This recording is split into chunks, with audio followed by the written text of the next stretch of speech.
Hedgerows consist of trees, shrubs, perennials, annuals and grasses along the borders of farm fields. Planted hedgerows are specifically designed and maintained to serve particular purposes within an agricultural setting. These hedgerows provide valuable services to a farm, such as creating habitats to attract beneficial insects, which aid in pest control and pollination. They can increase soil health, carbon sequestration, provide windbreaks, and assist in water management, among other advantages.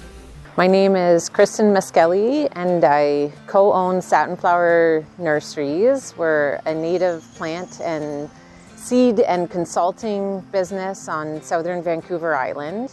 We help a whole range of people, everybody from private landowners to community gardens, farms, First Nations communities. Part of that work includes going out and making visits with people and advising on what to plant, including with hedgerows.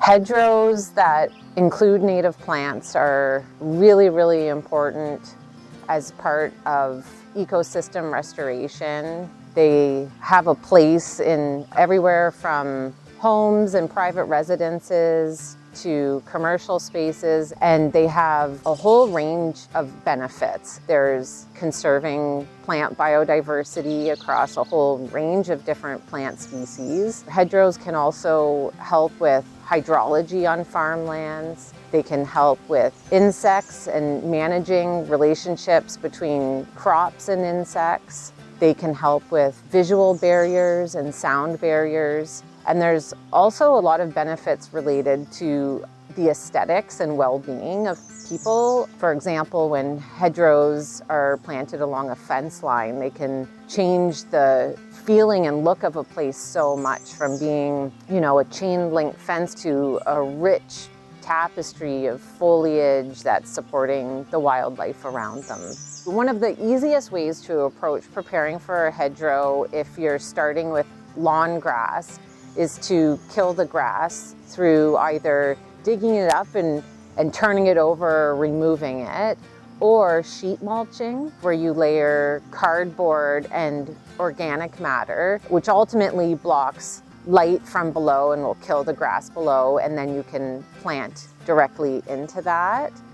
And depending on when you plant them, they may need irrigation. So for example, if you plant a hedgerow in spring or summer during the warm season, then watering them might be needed.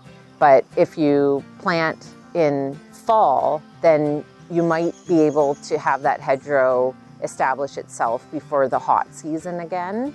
A little bit of irrigation the first 1 to 2 years can help with establishing a hedgerow, especially with woody vegetation like shrubs or trees. One of the great things about maintenance with hedgerows is that as they fill in, as they mature, undesirable plants growing around them will sometimes die. So if you had a bunch of grasses that you've been trying to keep maintained around them, the shade created by the hedgerows and the competition created by the hedgerows will sometimes inhibit or even eliminate those species growing around them. So in almost all cases, maintenance with hedgerows declines a lot through time as they fill in. My name is Sasha Kubicek. I'm the co-owner of Sea Bluff Farm in Metchosin, BC. We farm a 10-acre certified organic vegetable farm, and we've got this amazing hedgerow that we've got here for the 7th year. This was all blackberries, and it was a part of the farm that we are always walking down to, so just visually we were excited to have something that we could enjoy the native species, as well as we've got an irrigation line where we were able to ensure that we would have drip tape down the whole hedgerow. And then we're really utilizing the deer fencing as well at the back of the property there. So we've got good sun exposure, access to water, and deer fencing. Those were kind of 3 key things. And we've got a good chunk of the farm here where we were hoping that some of the beneficial aspects of the hedgerow with pollinators and beneficial insects would be kind of close by for us to kind of see how things would progress over the years. For the installation, we removed the blackberries manually. tilled a 5-foot strip and then planted all of the plants. They were either in 4-inch pots or 1 gallon. And what we learned was that was a really wide area to weed for about 3-4 years till the plants got to this size where they smothered out the weeds. So it had its benefits, but it also had its drawbacks of being a bit too weedy. We've done some further hedgerows where we've narrowed the initial planting zone, again with a smaller little tiller, and then we were able to do the drip tape, and it just minimized how much weeding we were doing in the initial stages there. I want to make sure that people putting in hedgerows don't think they can plant the plants and they just take care of themselves. Weeds love any open ground. So it was, for 3 years, being very vigilant. It was at least 6 big weeds annually.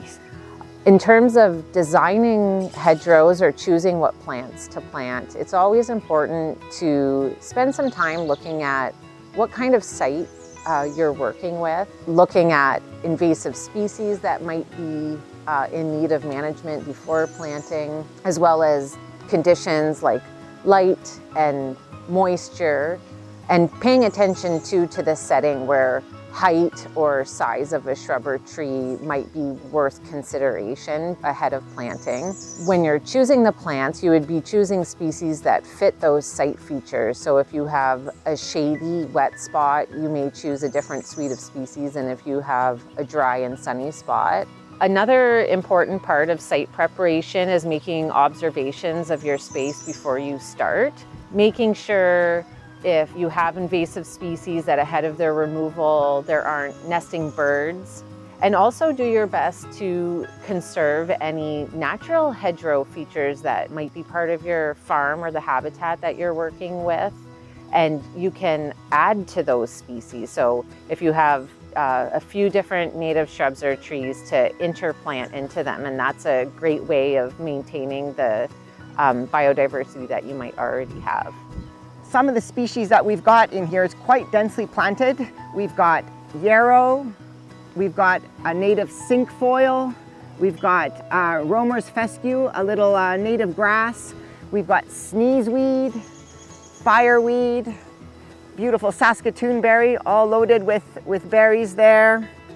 We've got our native lupin, which is in just full bloom. Holy, look at all the bumblebees right on here. So they're just loaded in there, and have species like June plum that flower in early February, all the way out to yarrow that can hang on all the way till early November. So this gives a lot of flower and food sources for different pollinators from early spring all the way to late fall. One of the biggest things people do is get rid of leaves, get rid of stems, but that's where all the pollinators are living through the winter.